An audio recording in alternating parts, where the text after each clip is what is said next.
เอาน้ำมานี่ต้มเลยมันวะโอ้บอกกันมันบ่เป็นเกลือกับต้มได้อยู่คือของเฮาอยู่เฮือนมันบ่ปานใดมันเป็นเกลือเนาะมันจะเค็มมันเป็นเกลือพี่น้องคิดว่ามันเป็นย้อนหยังก็ลองคอมเมนต์ให้เด้อมันเป็นนั่นที่ขาวๆขึ้นมาแล้วก็ติดหม้อได้เฮาอันนึ่งข้าวอันอยู่ในหัวอยู่ในหม้อนึ่งโอ้ปลาขอใหญ่มาหอดแล้วไปหาได้ฮะโอ้โหต้องหามันเลยดิคันพัวเราหาบ่มีสิทธิ์กินแล้วเฮาจังซี่เนาะได้ครอบครัวแล้วยากเนาะกันบ่ซอยงานเล็กงานน้อยนี่โอ้กะสิเฮ็ดแต่มีใช่ติมีบ่ไหวเนาะมีไว้กะสิเฮ็ดแต่โพก็มีไว้ต้องซอยกันข่อยต้องเลือกคนดีๆก่อนซะบ่ไหวแล้วกันมีลูกไว้นี่แฮงเต็กนี่นะแฮงเต็กแบบเป็นภาระเนาะโอ้ตัวนี้ก็ดอกเลยไปพี่น่ะพี่โอ้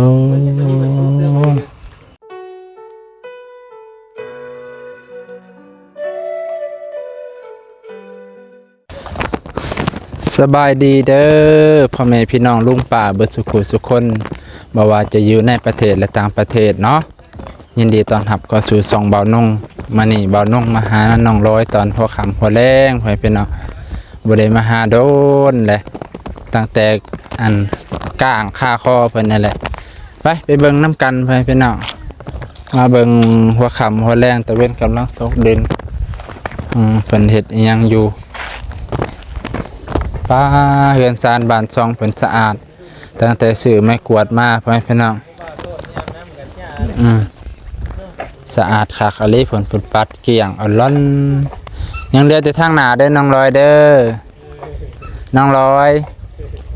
น้องบ่ได้ยินได้บาดนี่เฮ็ดยังเหลือแต่ทางหน้าเด้อบ่สะอาดเด้อเป็นได้ไม่พอได้ดิเนาะเอาซื้อให้เลยเด้มื้ออื่นน่าจะแปดเตอร์อยู่เบิ่งคักเลยเต็มเลยกูฮะโอ้คักเลยไปนะพอเส้นนี้เลยมั้ยบ่เมื่อยบ่อย่าบ่ต้องถามอย่าเว้าคำนี้เด้ออย่าถามไม่ขอว่าเด้อนี่อย่าคนลูกโพมีใส่โพมีผัวแต่บ่ใส่ผัวหรือผัวใส่บ่ได้ไอ้เกิงได้ยินใช่แหละไอ้เกิงไปใส่ใช่แล้วไปจะไปซื้อมายาเนี่ยนี่เห็นป่ะเบาบางถ้าเอาเห็ดห่างเนี่ยเห็นป่ะมันจะตัวนี้มีปัญหาพร้อมตัวนี้มันงัดพร้อมนี่ทอมันก็งัดเพราะว่าปลายตัวนี้มันวิดมันไกลตัวนี้มันก็เลยงัดแล้ววันนี้น้ำหนักมันกับบ่ได้ช่วงเนาะแม่นทั้งหน้ากับนักแล้วทั้งนี้แห้งเบาเหมือนแห้งสั่นนะไม่แห้งสั่นมันแห้งนักประมาณนี้ติดเสาแห้งดีเห็นบ่ของรัฐบาลเขาเห็ดที่เขาซอยส่วนลายติดเลยเนาะติดเลยสนี่ก็หอบขึ้นแล้วนี่ให้ไอ้เกิงห้าใหม่มาใส่กะน้องใส่ผ้ากับข้างเขาขุดเขาอีกขุดได้อยู่เพราะว่าแม่นในใจก็อยากให้มันเก็บจำนั่นแหละไปเนาะของน้องสายฟ้ามาอื่นแก้ไม่กันเนาะมาอื่นจังขุดใหม่เฮ็ดใหม่ให้ปั๊มซอยบ่ให้ซอยบ่มาสิสูบซอยมามาสิสูบซอยหน่อยซอยนางร้อยน้องร้อยเพื่อสิได้บุญน้ำเพิ่นตัวนี้ก็มีส่วนถ้ามันบ่แน่นมันเฮ็ดให้จริงเนาะมันเฮ็ดให้สูบบ่ม่วนนะถ้าไม่ซ้ำนี่เข้ากับร่องนี่พอดีมันเฮ็ดให้แบบแน่นตึกแล้วเฮาก็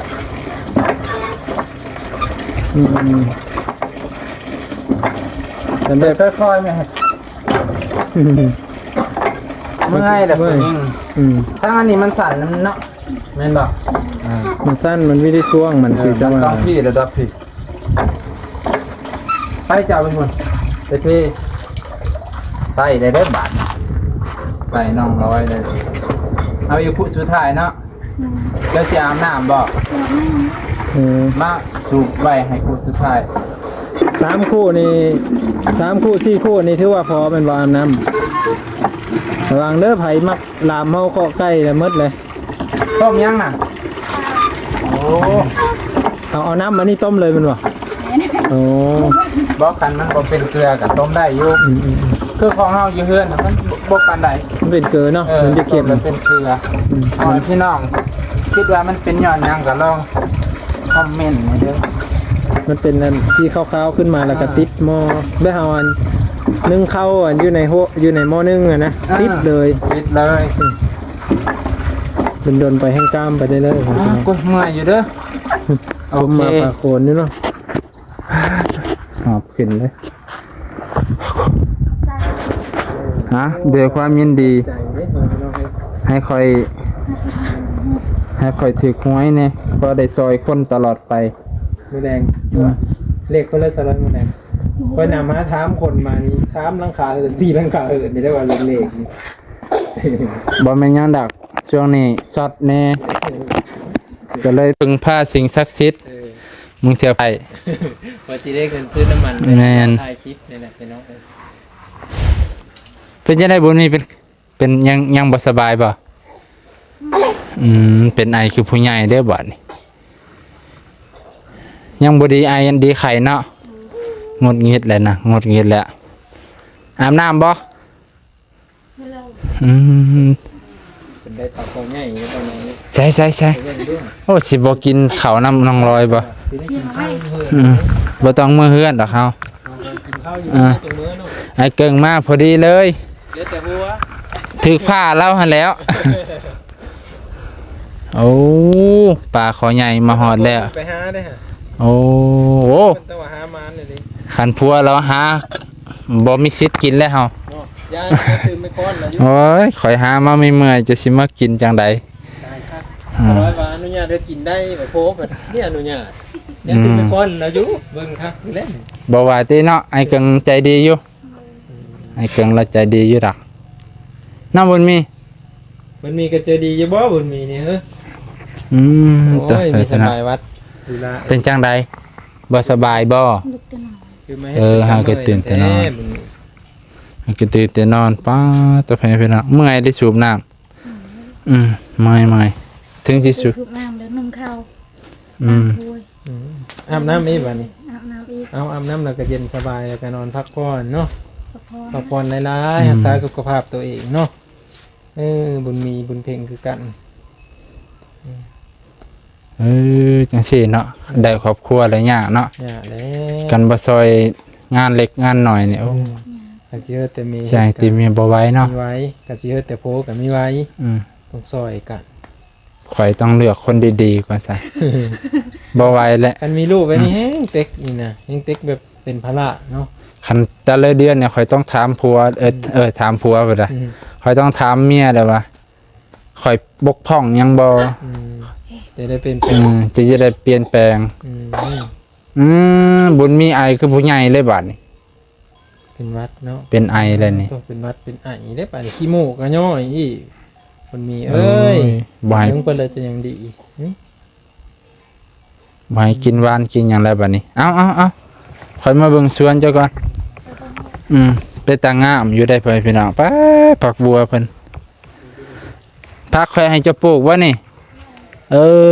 ตัวเขียวงามชอุ่มมีแต่มะเขือนั่นแหละมะเขือกำลังขึ้นเนาะมะเขือนี่ใช้เวลาโดนแน่ไปพี่น้องคืออยู่สวนบ่าวนงก็เพื่อมันสิขึ้นโอ้คันมันขึ้นปุ๊บมันก็งามเลยไปพี่น้องไม่ผักบัวเพิ่นก็เกิดแล้วไปพี่น้องเอ้าซ้ำนี่แหละบ่าวนงก็โอ้ตัวนี้ก็ดอกเลยไปพี่น้องพี่โอ้ขี้งัวเต็มเลยพี่น้องดอกงามเลยบาดนี้บ่ฮอดปีเลยได้กินแล้วนี่เห็นบ่แต่ว่าสุดยอดเลยปลูกไก่น้ำมันก็ดีจังซี่แหละพี่น้องบ่น้องก็เห็นแล้วสะออนเพิ่นได้สำนี้ก็สิจบกันได้พี่น้อง บ่น้องก็ค่ำแล้วมาแต่พูนมาแต่บ้านน้องสายฟ้านั่นแหละพี่น้องเพื่อสิมาฮอดเฮือนบ้านฮอด2ก็ค่ำเกี่ยงเติบแล้วพี่น้องตารางเฮือนเพิ่นจะเกี่ยงย้อนล้มกับบ่จักอันนี้ก็บ่ฮู้คือกันทางหน้าเพิ่นบ่เกี่ยงเนาะพี่น้อง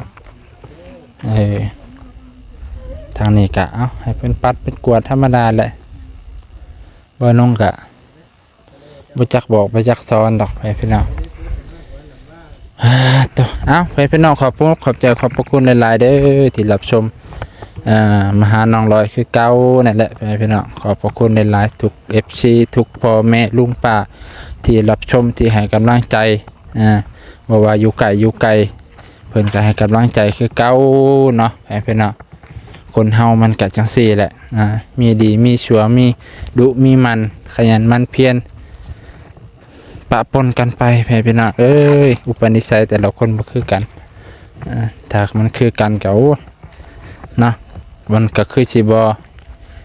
มายุ่งยากสำหรับผู้รักผู้ใหญ่ครับมันคือกันบอกได้คือกันเบิดนี่บ้านเมืองเฮาก็บ่ต้องมีแปรดอกบ่ต้องมีกฎหมายพี่น้องสิแหละมนุษย์โตต้องเข้าใจเนาะวันนี้ก็ขอขอบใจขอบพระคุณหลายๆ